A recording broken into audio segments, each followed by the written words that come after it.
something that I just saw online.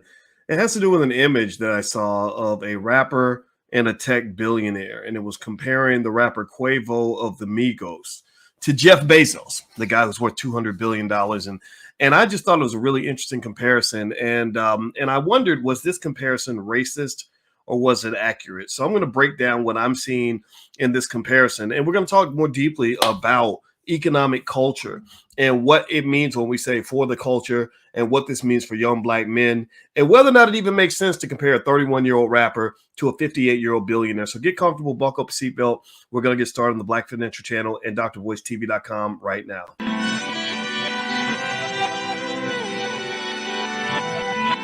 Here we are, clan the isms, cataclysm, great.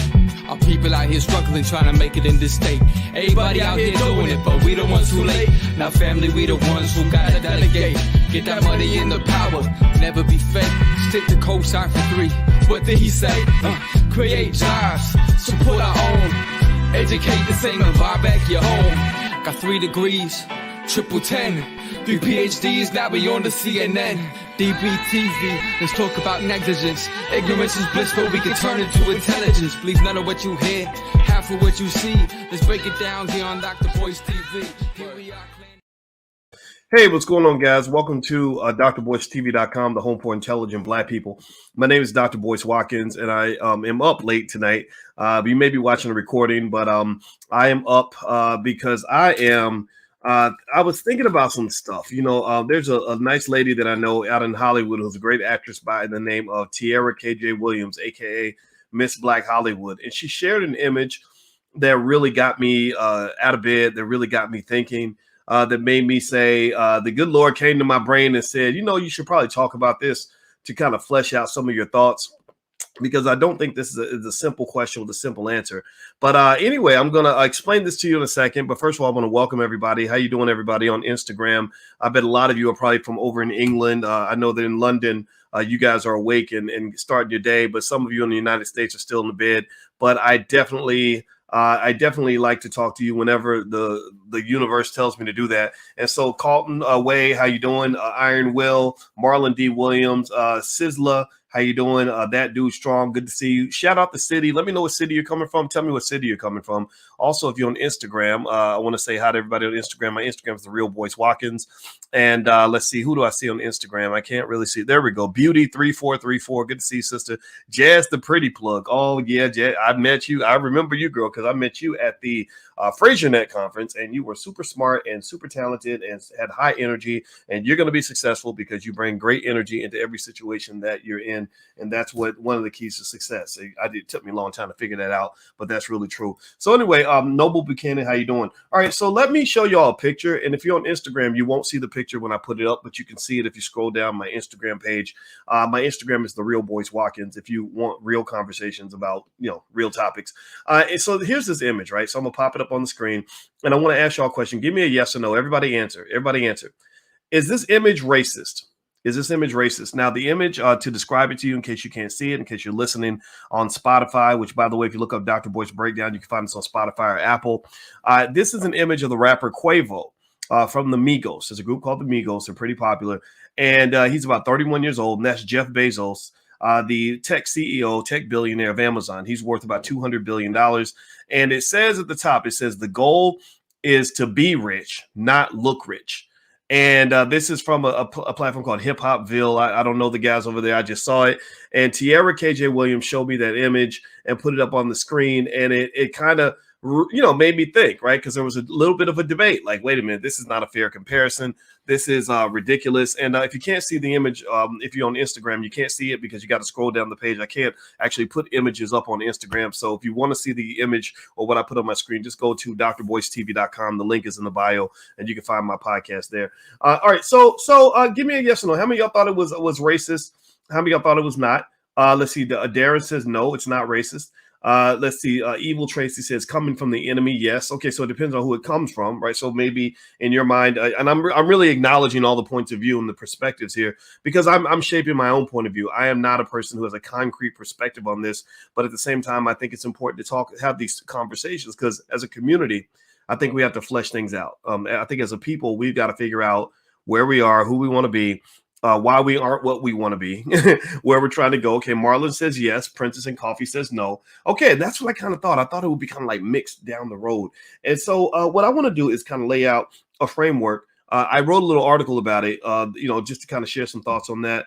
But I want to make sure we do it in a way where we're not putting white people on a pedestal, right? I think it's very important that we have this conversation where we're not saying, be like the white man. That's how you become successful, boy. You got to be like the white man.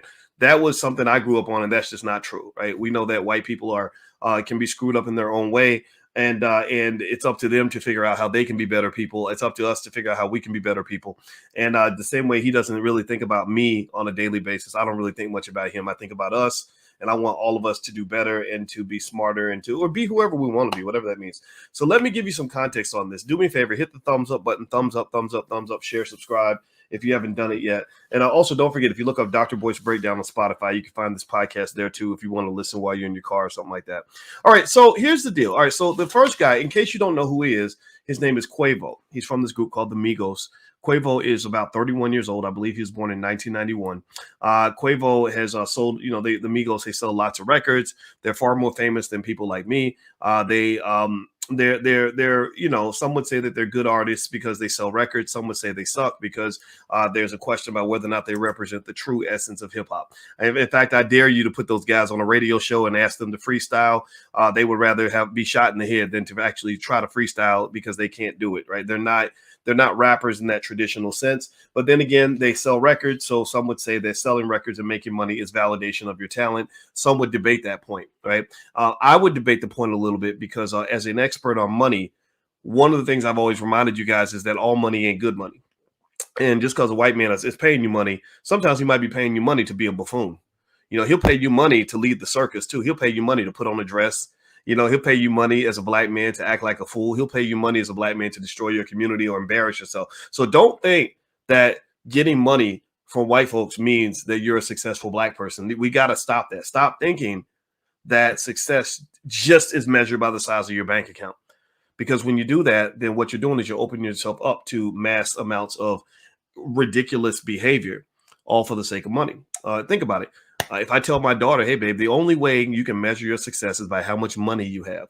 And I got beautiful daughters because their mama is the prettiest thing I've ever seen. And so my daughters are gorgeous. I see how the boys look at him. We got a son too, and he's 6'6" and real handsome. And so the girls are all like, So if I told my girls, if I said, baby, the number one measure of your success is how much money you got. If you got a Gucci bag and you got Prada, in your car, and you driving a Benz and you looking good and fly because you got jewelry on, that is the only measure of success. Not what's in your brain, not what's in your soul, not how you treat other people, not whether you enjoy what you're doing, not whether or not you're helping the community. Your only measure of success is how much money you have, how many M's you got in your bank account, how many bands you got in your purse. Do you understand the flaw of that logic? Do you understand? Because that's an easy equation to solve. I'm a mathematician. We solve equations. If my goal is to simply optimize my life, if maximizing my life simply means getting as much money as I can get, then there's a lot of ways for, especially a pretty girl, to make money, without, you ain't even got to go to work. You just got to go to twerk. You don't go to work, you go to twerk. If I was a young lady just trying to have as much money as I can have, I wouldn't get to working. I would get to twerking, because twerking, twerk in front of a baller. And next thing you know, you got all the money that you want. You get on your knees for him. You do whatever whatever he tells you to do. And next thing you know, you got more money than the other lady, the librarian down the street, who decided that she wants to, save herself for the right man and all this other stuff, all this other lame stuff, like being virtuous and really protecting your body and caring about your body. All that stuff is old fashioned, right? Your body, your choice. You just give it up to anybody. But how you gonna tell me about your body being your choice when you don't value your body? When you think that selling your body to make money is a good way to make money, well, then you and I are not the same. I don't believe that. I don't believe all money is good money. So that's the important point that you have to make here to kind of preface this conversation. Because when you talk about this comparison between Bezos and Quavo, first of all, it's a terrible comparison, right? It's just really, it's not accurate. It's not a good one. It's I get it. I get what they're saying. They're saying that being flashy and blinging and having the jewelry and all that don't mean nothing in terms of wealth. It doesn't even mean you have any money. Like, just it's easy to pretend to be wealthy by looking well, to get a bunch of fake jewelry and whatever. And then next thing you know, people think you're rich. Or even if it's real jewelry, people think you're rich, but they don't realize that you could be broke because you spent all your money on jewelry. Or they don't realize how many rappers have actually been sued by jewelers because they got so much jewelry that they could not pay the bill. This has happened in many, many occasions. And I never understood it. I said, what is going on in that culture that's making people think that in order for you to be legitimate as an artist, you've got to go and blow your whole entire check on a bunch of jewelry? Like, I get it. I got jewelry. I got a wedding band, and it was not cheap. My wife's wasn't cheap either. I have this necklace. It's a lion, and this is real gold. It costs a few $1,000s, right? So jewelry is cool. My watch ain't that expensive, but so jewelry is okay. Jewelry is not the issue. The issue is as Dr. Claude Anderson would describe it in the book Black Labor, White Wealth. The issue is the buffoonery. The issue is the outrageousness. The issue is that in order for you to get that man's money, he needs you to be a clown. Clowns engage in exaggerated behavior. Clowns have big old gigantic paws. Clowns will have big old shoes that are like 18 inches long, right? Clowns look like a big hair, big makeup, right? So to some extent, unfortunately, when you let somebody convince you that in order to be a legitimate artist, you can't not have one chain, you got to have 20.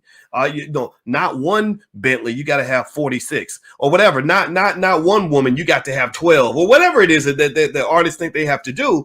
They're really telling you to act like a clown. Not one or two or three tastefully presented tattoos. You got to have tattoos all up and down your face, all up and down your neck, all up and down your body, on both your left and your right arms, and up and down your legs, right? Like you must do these things in order for you to stand out in a rat race, crabs in a barrel situation they put you in, where you're competing against every other outrageous Negro within a 100-mile radius, right? Do you understand? They got thousands of these poor little black boys all growing up, not thinking, okay, I want to go work for NASA, not thinking I want to go become an attorney, not thinking I want to grow up and I want to become a millionaire entrepreneur. They're thinking, I want to be the next Quavo.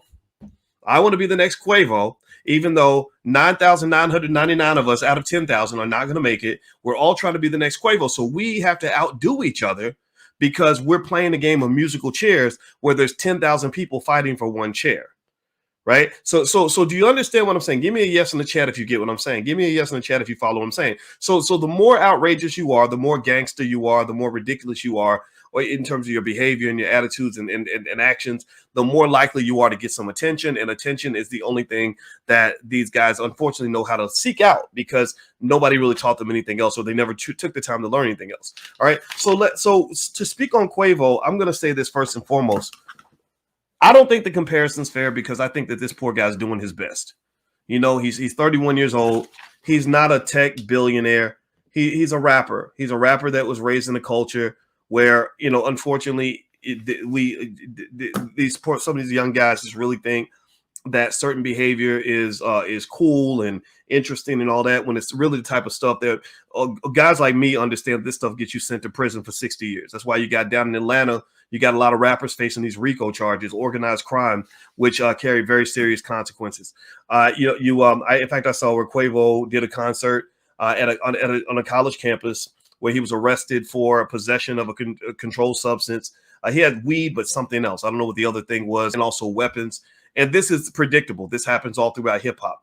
And this is the thing that you have to be concerned about with hip hop, is that what's happened is not, and this is not Quavo's fault. It's really a matter of having a racist media in America that will elevate and highlight the most ignorant among you and will hide away the most intelligent among you, because intelligent black men are militant. There's nothing militant about a black man who fulfills a stereotype. There's nothing militant about a black man who who carries a bunch of dope, stays high and drunk all the time. Ain't nobody scared of a drug addict or an alcoholic. You're not a threat to white supremacy. There's nothing militant about a black man who doesn't want to read and can't spell his mama's name or promotes ignorance. There's nothing militant or revolutionary about a black man who hates black women. Everybody hates black women. There's nothing militant or revolutionary about a black man who's anti-family. They don't want you to have families. There's nothing militant about a black man who gives all his money to white people. That's what they want you to do. That's why they integrated you, so they can get all your bread. There's nothing interesting or militant or powerful about a black man who's throwing his whole life away because they didn't want you to be born in the first place. That's one of the reasons why you can think what you want about the abortion debate, but I don't think it's a coincidence they put those Planned Parenthoods near the black neighborhood and convince black women that aborting your babies is the best way for you to go. I'm not dissing you. I'm not making fun of you if you've gotten an abortion. This is not a political conversation in that regard, but I really think that there is a plan to make sure that your little black boy never gets a chance to live. Just like they told my 17-year-old mama, if you just get rid of him, your life will be better. When I went to South Africa, I kid you not, I went through a black neighborhood and I saw advertisements for the procedure. We'll call it the procedure. I'm not going to use the A word anymore because they'll start shadow banning you for saying stuff like that. That's not consistent with what white liberals want you to believe. But I literally saw literally 3,000 ads all in one street, all telling young black women to go and just get rid of their babies, right? And again, I'm not judging. I'm just saying that there's a plan to make sure the black man is never born, never competitive. He's never so to make sure he's never educated. He never understands the system that he's in. He never has any true access to wealth and power. He's never committed or tied into a family, or he never gains a military mindset that allows him to fight back against the oppressors that come into his community and do whatever they want with the women and the children. Okay. So anyway, with that being said, let me move on. Do me a favor. Thumbs up, share, subscribe. I'd like to remind you guys, I have to remind you on a regular basis, just for your own protection, that there are people out there that are pretending to be me, I guess because I'm a financial influencer, whatever that is. So there are people that have fake Facebook pages that look like me. They have my wife's picture on it and everything else. And they ask you to inbox them to get invested with them on crypto or whatever. And I don't want you to get taken by that scam. So I have to warn you, if you see a fake Facebook page or a fake Instagram profile that hits you up in your inbox or whatever, just report that profile if you can, to get these people off the internet, or at least make sure they don't take you. They're really good. Apparently they've taken people for a lot of money, and I don't want that to happen to you. Okay. So hit the thumbs up button, thumbs up, share, subscribe. All right. So let's just be clear. Quavo from the Migos is doing his best. The racism behind the image or the comparison is not accurate. And it's not even fair to put all this weight on him to become, whatever Jeff Bezos is. Now, but here's where I'm going to jump in and really kind of help you understand the nuance of that image, though, and why you can learn something from that image. So I'm going to start with this picture. So remember, Quavo is 31 years old. Bezos is 58. So they're 27 years apart. So the best way to compare Quavo and Jeff Bezos is to look at what Jeff Bezos looked like when he was Quavo's age. Okay, you get what I'm saying? So here's an image right here. Now, if you're on Instagram, you won't see this, but it's a picture of Jeff Bezos at approximately Quavo's age, and he's got a big stack of books on his left arm and a big stack of books under his right arm, right? So at this point, Jeff Bezos is not a billionaire. He may not even be a millionaire. His company's struggling. The Amazon, for all we know at this point, in the 1990s could have easily gone bankrupt, but he is committed to books. He wants to sell books online. He wants to build a business. He's working 12 hours a day to create this company that's eventually going to create hundreds of thousands, if not millions of jobs. So when I look at that and I compare that to another image that I see here, and this is if you want to see the images, by the way, just go to drboycetv.com or hit the link in the bio. You can join us. This is another image of a Sprite commercial that the Migos did that really concerned me when I saw this commercial. And it reminded me of something Malcolm X talked about. So if you look in this commercial, you can see that this is an image of the Migos, 3 grown men, late 20s at that time, who are all riding what appear to be tricycles or big wheels or something like that, right? And I remember I saw this and I said, what in the hell is a grown-ass man doing on a big wheel? Like I rode big wheels and tricycles. How many of y'all, give me a yes or no, how many of y'all stopped riding tricycles when you were like 7? I got, by the time I wasn't even, when I was 7, I had a bike. I didn't even have a tricycle. No, give me yes. I mean, how many of y'all? I don't even think I was. I think that when I was in the first grade, I wasn't riding tricycles no more or big wheels anymore. I was too big for a big wheel in the first grade. So why are these grown black men on TV riding tricycles that were built for 4-year-old children? Now you might say, "Oh boy, she being too serious, Doc. That's too serious." Man, do you understand how hard America works to keep the black man as a little boy? Do you understand what Malcolm told you? Malcolm X told you this a long time ago. He said the worst fear of America is when the black man truly becomes a man. When the black man is truly masculine, when the black man is trying to protect his territory, because masculine, strong, intelligent men become territorial. The masculine men say, no, you can't come up in here and wreak havoc on my community. I'm going to fight you back. The masculine men will fight and defend a woman and children in the community. Little boys don't do that. Little boys go and they go and hide with the women. So some of the women are more masculine than a lot of the men. So you cannot disconnect this image of grown-ass men on a tricycle from the fact that a lot of y'all women out here right now are on the dating scene and you're meeting a lot of grown-ass men who might as well be riding tricycles. They ain't never learned nothing about being a man. They've never learned anything about responsibility.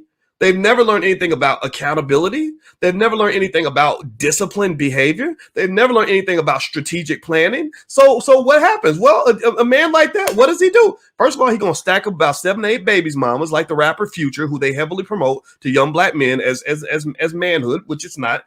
They end up blowing all their money because they don't have the discipline to save or invest or even have a plan for that's financial on any level. Right? They end up as drug addicts and alcoholics. So they get about 35 years old and their own damn kids won't even talk to them because every time they needed a daddy that they can count on, daddy was passed out in the front yard because he'd been drinking too much or running around too busy whoring and chasing the dope that he wasn't actually trying to be a father. I mean, this is real. This is real. Give me a guess if you understand what I'm saying. It's a hard conversation because people think you're being a hater. I love rappers. I have a lot of rapper friends, and I've had rapper friends. I love Killer Mike. Killer Mike's my buddy, and Killer Mike said he said, Doc, he said you got to be careful, man. We don't want the rappers to think you hate rappers. I said, well, what would make you think I hate the rappers? I love rappers. I love rap. Rap is great. I just don't like stupidity. I don't like losing. I don't like being in last place. I don't like having the white man's foot on my neck because I didn't prepare for battle. I don't like going out into a community where I'm looking around at all these brilliant young people with so much potential being destroyed at an early age because you're allowing them to promote the absolute worst toxicity known to man in your community. And it's not that you just acknowledge it, you actually celebrate it. It's not, see, there's allowing it, there's acknowledging it, and then there's actually celebrating it. So you allow it, you acknowledge it, and then you celebrate it. You say, that's a black leader. That's a successful black man. The Democrats are running for office. And next thing you know, they got the Migos. And this is a true story. They have the Migos say, everybody show up and vote, y'all. Everybody show up and vote, y'all. Because you're looking up to these guys as the leaders of your community. And then you wonder why your families fail. Ain't no family in the history of this planet ever been led by a man who was a drug addict and an alcoholic, who blew all his money, hated black women, went around committing crimes so he could go to prison and trying to kill his own brother. Ain't no solid family ever been led by a man like that ever. Men like that create trauma for their children. They create trauma for their wives. They disrupt the community. They might as well be members of the Ku Klux Klan because they cannot. Because the Klan can't do that much damage. The Klan can't do as much damage to the soul and the mind of a young black child as a toxic hip hop artist. If a Klansman says, go out, I want y'all to go out and get high and drunk as much as possible so your brain cells will die. I want you to go out and I want you to kill each other as quick as possible so that I don't have to do it. I want you to go out and I want you to really make sure you hate your women so you can't reproduce properly. And I want you to go out and give me all your money after you're done with all that. If a white man said that, would black people listen? What do y'all think? Do you think black people would take a message like that if it came from David Duke or from Donald Trump or from some racist white man? Do you think that we would accept that message? What do y'all think? What do y'all think? No, it wouldn't. We wouldn't accept it, right? But we will accept it when it comes from a hip hop artist because you're like, oh, he looks like me. He's lit, yo. He got a $10 million contract, yo. He got jewelry on, dog. He looking fly. All the ladies want to be with him, man. And next thing you know, you're taking in the same toxicity that even a Klansman couldn't deliver to you. Why? Well, because the poison tastes better when you put sugar on it. The poison tastes better when you put it on a nice beat. You put it on a nice beat, it sinks right into your subconscious, so you don't even know what's there. Next thing you know, you get millions of kids who are imitating rappers, dressing like the rappers, getting the same tattoos as the rappers, living the same lifestyles as rappers, copying the behavior of the rappers, and they swear up and down that they're not copying anybody. They swear up and down that these are original thoughts and original ideas, and I'm sitting here looking at you, and I'm like, man, you're literally repeating exactly what your favorite artist was saying on the BET Awards. Like, you do understand that you're not original. You're copying them the same way my father's generation used to copy the pimps. And when they started putting out blaxploitation movies, anybody remember that? When they started making movies, they started putting movies out about black men being pimps and pimping hoes and disrespecting women and whatever. And next thing you know, that becomes part of the black male culture. Black men start to take on that persona. Right. So anyway, let me move on. Do me a favor, hit the thumbs up button, thumbs up, share, subscribe. And also just a reminder, don't forget that if you want to come to we have an event in the Black Business School on Tuesday night. Basically the title of the event, it's a little training I want to do for students in the Black Business School, and it's called How to Become a Millionaire by Investing 5 Minutes a Month.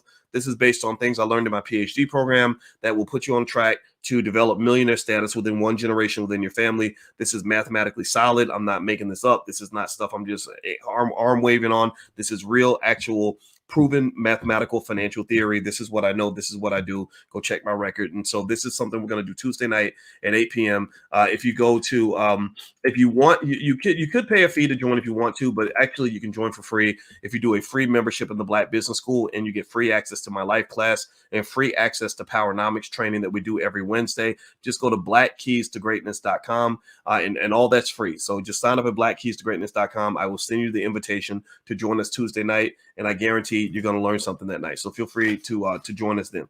All right. So let's start. Let's go back to our premise. Let's hit the quick reset button. So for those who just got here. So what I was referring to was an image shared with me to me by Tierra KJ Williams, aka Miss Black Hollywood. She's a good friend of mine. We've been friends for about 10 years. And it was an image that basically says that your goal is to be rich, not look rich. And the challenge with the image that a lot of people had, which I agree with, is that you're comparing Quavo, a 31-year-old black man, to Jeff Bezos, a 58-year-old white man. I don't like the black-white comparison. I don't like the old-young comparison.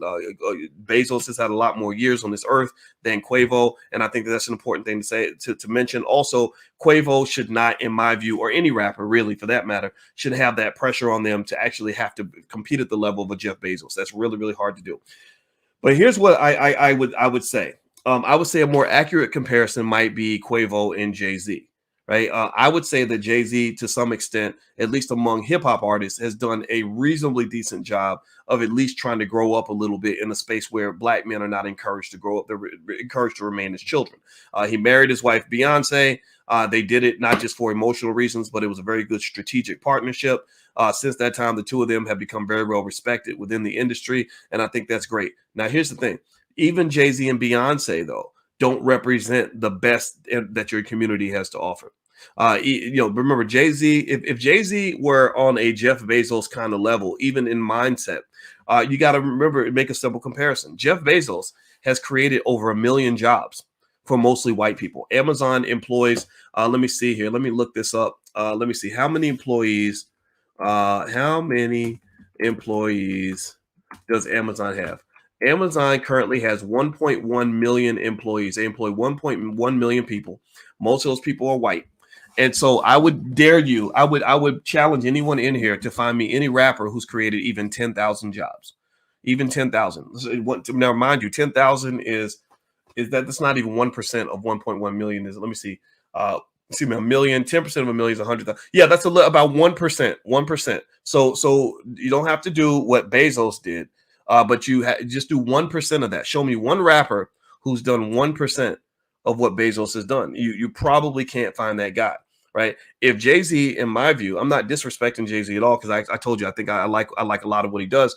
But if he were even on any level in terms of moving the needle of the community forward, then I should be able to go back to Marcy Projects and find 10,000 people who are economically better off because of Jay's success. And unfortunately you can't find that, but that's not necessarily Jay's fault either, because it's again, it's a function of a lot of factors. One, the mindset that we promote in the community. A lot of our success is not measured based on how well the people around us are doing. It's measured based on how we're doing. It's very individualistic, that rugged individualism. I'm gonna take care of me and mine and screw everybody else. And then all I'll do is I'll make songs about how rich I am versus how poor you are, right? But the second piece of that too is in terms of who is promoted, who do we elevate? Who do we elevate and celebrate? Because I'm gonna tell you, when I was down at the Power Networking Conference not too long ago with George Frazier's event, I met a young brother who was in his 20s by the name of Paris Dean. Paris Dean, I believe he was about 25 years old, and he developed an artificial intelligence real estate app that literally did over $100 million in transactions in a 48-hour period. I thought that was very impressive. And I would just argue that for us in general, the goal is to make sure it's not to so much necessarily expect more from the rappers. I don't know what they can do or what they're willing to do. It's really to say, how do we change the world where we're not living in a world where our most ignorant and destructive people are being promoted first, and our most intelligent and productive people are being promoted last. A black man that is thinking about the community, that's thinking about family, that's thinking about legacy, thinking about building, that will pick up a book before he picks up a blunt, in the eyes of some is seen as lame, right? If you want to go and spend time building and working and studying and learning and growing versus going out thugging and smoking and drinking and whatever the hell else people do, then that's kind of seen as lame by some people. And that comes from media. Media promotes the images of the black man that are the most destructive to the black man and to the black community. So really what I would say to you is, overall, we've got to really confront these toxic images and really look at where they come from. The toxicity comes from the fact that the music industry and these record labels in general have made billions of dollars by throwing black men out there that ain't doing nothing good for nobody, even themselves. And even I see somebody mention Sean Diddy Combs. Sean is iffy. Sean is I wouldn't necessarily look at Sean as a guy that's really moved the needle forward for the black community. He's been very intelligent in terms of how he's conducted his career. He shows up every election to tell black people to vote for the Democrats, but doesn't necessarily explain what we're voting for. I'm not here to necessarily say Sean is bad or good. I'm just here to say Sean is a non-entity when it comes to the liberation of the black community. There's nothing about his achievements, in my view, that has really elevated the thinking and the success and the achievement level of the black male in America. I'm not saying that he should be able to do that. Don't get me wrong. Maybe he just can't. But what I'm saying is that though there are those out there who could, if they had the same support as the rappers. Do you understand? And one of the reasons I'll give a guy like Ice Cube credit in his maturity, because Ice Cube wasn't always who he is right now. He had to grow into the guy that he's. I give Ice Cube credit because Ice Cube understood the game to a point where he understood, look, I know that because I'm a rapper, I'm going to get promoted by white people. I know white people are going to throw me out there because he's always had the mean, tough guy, gangster image that white people love to see. They love to see black men behaving in a way that fits the stereotype so they can find an excuse to throw your black ass in prison.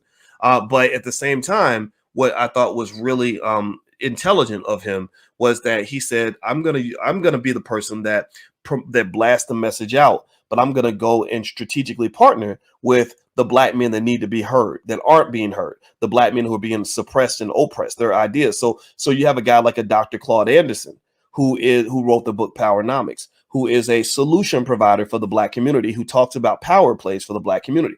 Well, Dr. Anderson, there's a reason why white folks don't want to hear from a guy like that, because this idea of black people becoming truly equal and truly competitive is a very militant idea. It is a very frightening concept to have a black man explaining to black people how we can compete toe to toe, eye to eye with everybody else in the world, and to actually obtain strategic advantages that will benefit our children. That's a scary idea. That's why Howard University is right down the street from Dr. Claude Anderson. They'll invite 1 million mediocre white people to come speak on their campus, but they haven't invited Dr. Anderson once. Well, if he is so beneficial to the community and so many people respect his message, why in the world would a so-called HBCU, your so-called ally, not even let him come to the campus and speak?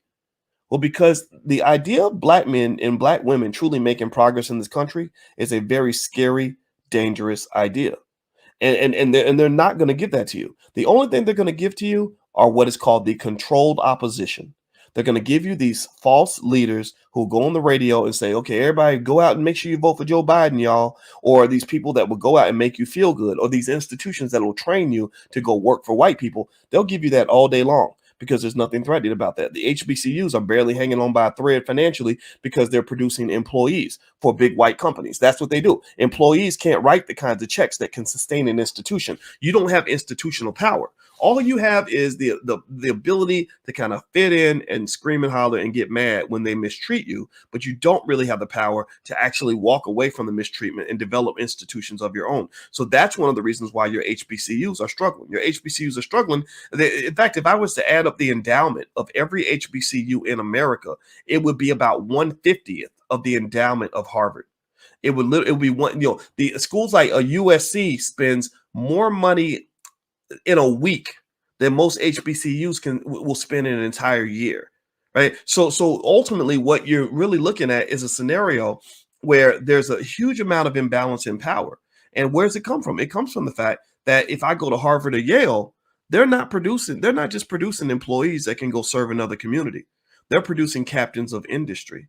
They're producing future billionaires who can come back and write a $200 million check to build a facility on campus, or to build a new football stadium, or a new library, or whatever they need. They're producing people that are CEOs of major corporations that are going to be able to come in and use that Death Star of economic power to achieve whatever objective they want to achieve.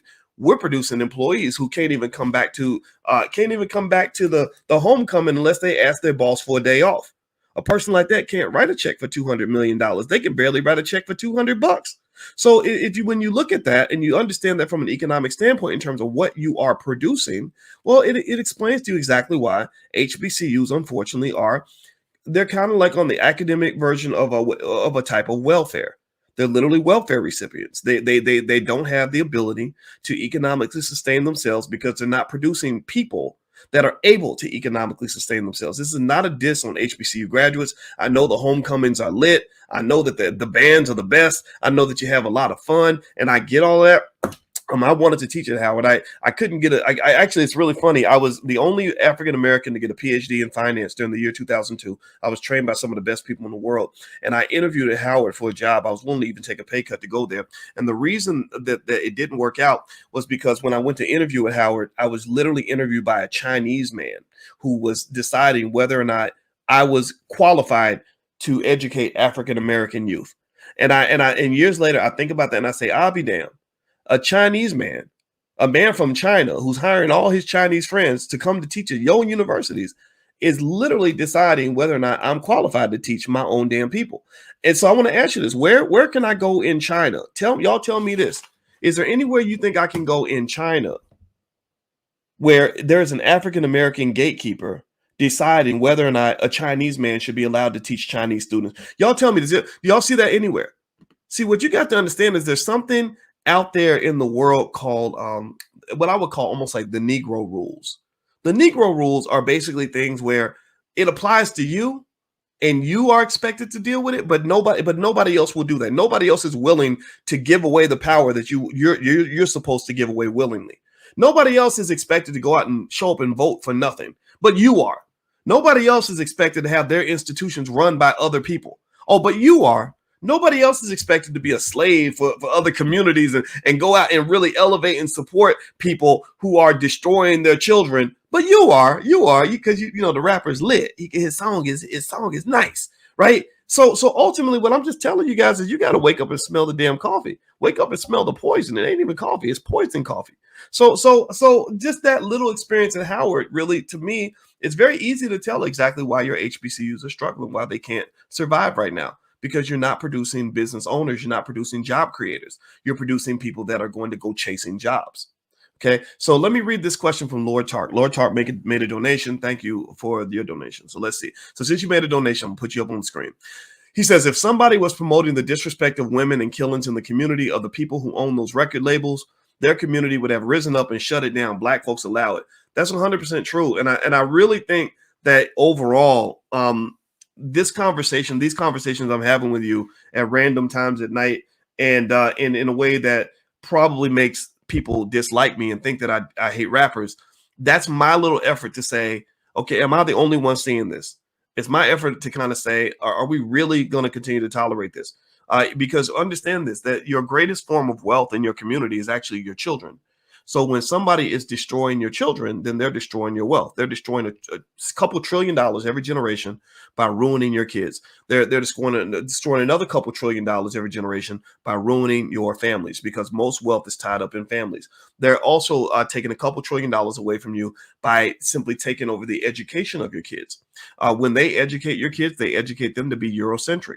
So even when they get a little bit of wealth and power, they're not really thinking about trying to go back to the hood and make life better for everybody in the hood and truly create jobs in the hood and industry in the hood. No, they're thinking about whatever that Eurocentric culture taught them while they were at school. So even those that are in a position to actually elevate and support the masses and lift the community up, they're not even thinking like that. They have the biggest gun in the room and they're aiming the gun at their mother's face. It doesn't matter how big your gun is if you're aiming it at the wrong person or if you're shooting it up in the air. You've got to have a big gun and know exactly where to target that, right? So ultimately, what I'm going to say to you is that there's so many slick ways that they keep you enslaved. They keep you slave through media.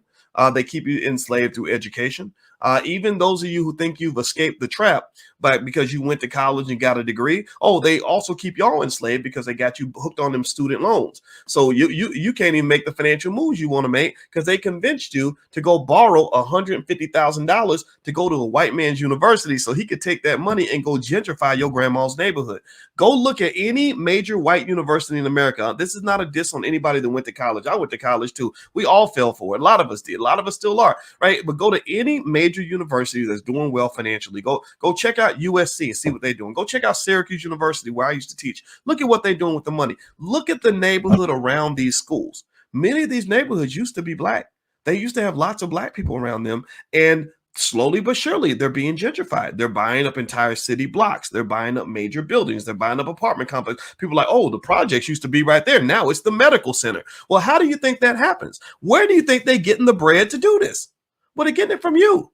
Because your black ass has got so much student loan debt that you are in danger of dying in debt. You've given $100,000 of your family wealth to contribute to the gentrification of your own neighborhoods and your own communities.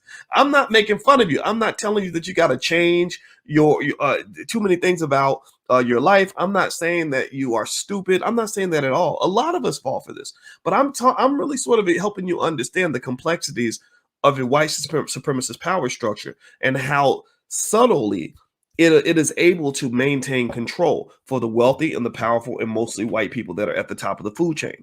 So ultimately, anyway, let me just kind of actually before I kind of conclude on this, do me a favor, hit the thumbs up button, thumbs up, share, subscribe. Just a reminder, my podcast is on Spotify. You can look up the Dr. Boyce Breakdown. I'm on Spotify, Apple, all that. Also, don't forget, we're hosting that Tuesday night at 8 p.m. It's called How to Become a Millionaire in 5 minutes a month.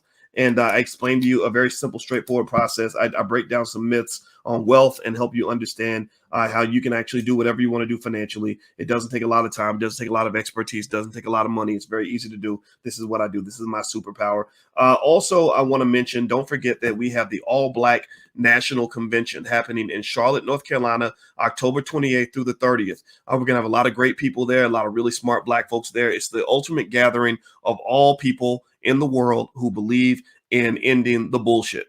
Everybody who wants to see our community move forward, and who wants to see us truly independent, who wants to see us restore our families, who believes black men and black women should love each other, then this is the place for you. We have tons of panels on everything from how to invest in crypto to relationships to stock market investing to politics, all this stuff. We even have a spades tournament, speed dating, all kinds of stuff, just a lot of stuff. It's a lot of fun. It's in Charlotte, North Carolina, October 28th through the 30th. You can go to boycewatkins.com, just look for the convention, and you can find it there. And just speaking of rappers, I want to make sure it's 100% abundantly clear that I do not hate all the rappers. Some of the rappers that come into the convention and do a great job. Killer Mike was there at the first convention. David Banner was at the first convention. D1 came to the last convention. He's a great guy, an excellent artist. Everybody should look him up and support him. What's another artist that came by that I really, Akila Nihonda, Jay Ortiz, so many great artists come by. So I want to make it 100% clear that when I talk about this whole thing with Quavo and the black man being sort of positioned as a little boy in the world, I want to make it clear that I'm not talking about all the rappers. I had a 3-hour conversation with a great rapper by the name of Immortal Technique. Immortal Technique, I don't even know his real name. Immortal Technique, what's Immortal Technique's real name? Let me see. Immortal Technique, his real name is Felipe Andres Coronel. I probably mangled that name, but Immortal Technique, I love this guy because he's super intelligent, and I can tell by your artist and your artistry and your lyrics how smart you are. He's super smart. We had a great conversation about all different kinds of topics, and I want to just make it clear for those rappers that are really trying to do the right thing, I have your back 150%. But I'm sorry for those of y'all that are out here just telling black kids to get hooked on drugs. I cannot be your friend. If you out here telling black people to go kill each other and you bragging about that, you're talking about that like it's a good thing, I cannot be your friend. I cannot support that. If you're out here hating on black women for no reason and just being mean to the women who gave birth to you, I can't support that because I don't believe in the abuse of women. I know all women ain't perfect, but my Lord Jesus, can't you talk about somebody else? Why you got to talk about your mama like that? That don't make no sense to me. If you're out here talking about wasting your money and throwing your wealth away, I have to jump in and correct you because you have to understand that your wealth is declining in your community because you've been trained to give it away. But for those that are really trying to do better, there are so many artists that I think are really representing the best that hip hop has to offer, representing the true genius of that industry, which might be a guy like Kendrick Lamar. Me and my son listen to Kendrick Lamar because in every song Kendrick Lamar makes, he's trying to give some sort of message that is going to make your life better or reflect some sort of artistic creativity that isn't some sort of repetitive corporate speak, repetitive corporatized language where some corporation told you that you got to go rap about bitches and hoes and thugs and gangsters and killing and drugs and liquor and all this other stuff. Like that's the problem. When you start talking like that, you're not really an artist. You're just a corporate machine. You're a corporate puppet. Some guy's got his hand up your butt and he's telling you what to say. That's not what an artist does. So just be an artist. Be an artist. Express yourself. Share the experiences that you've had. Be honest with the community so that people can actually benefit from your existence and not lose from it. Also, let me warn you guys. I'm looking in the chat and I tried to block him, but there's a fake Boyce Watkins in the chat that's telling people, Dewan McKinney, he just sent you a message saying inbox me. So if anybody sees the fake Boyce Watkinses around that are pretending to be me, that are asking you to inbox them and everything else, please block those accounts, or maybe request a Zoom meeting, a face-to-face Zoom meeting to see if it's me. And I bet you they're not going to do a face-to-face Zoom meeting with you because it's probably somebody that's pretending. All right. So anyway, I'm going to get on out of here, guys. It was fun talking to you. And Roger Marine says you're awesome. Well, you're awesome too. I appreciate you very, very much. And so please have a wonderful day. God bless you. And we'll come back again real soon to have another good conversation. Talk to you guys later. Peace.